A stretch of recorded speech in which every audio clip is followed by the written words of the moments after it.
আমার নাম রূপা চৌহান। আজ আমি কবিগুরু রবীন্দ্রনাথ ঠাকুরের লেখা হারিয়ে যাওয়া কবিতাটি আবৃত্তি করব। ছোট্ট আমার মেয়ে সঙ্গিনীদের ডাক শুনতে পেয়ে সিঁড়ি দিয়ে নিচের তলায় যাচ্ছিল সে নেমে। অন্ধকারে ভয়ে ভয়ে থেমে থেমে হাতে ছিল প্রদীপ খানি, আঁচল দিয়ে আড়াল করে চলছিল সাবধানে। আমি ছিলাম ছাতে, তারায় ভরা চৈত্র মাসের রাতে। হঠাৎ মেয়ের কান্নার আওয়াজ শুনে উঠে দেখতে গেলাম ছুটে। সিঁড়ির মধ্যে যেতে যেতে প্রদীপটা তার নিভে গেছে বাতাসেতে।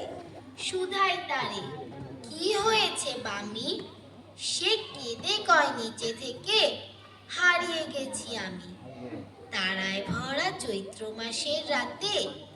ফিরে গেছি ছাতে, মনে হলো আকাশ পানে চেয়ে আমার বামির মতো যেন অমনিকে এক মেয়ে।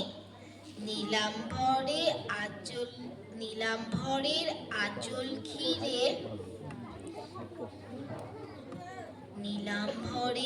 আঁচল ঘিরে চলছিল একা সাবধানে।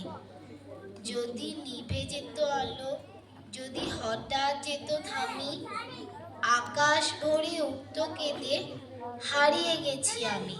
নমস্কার।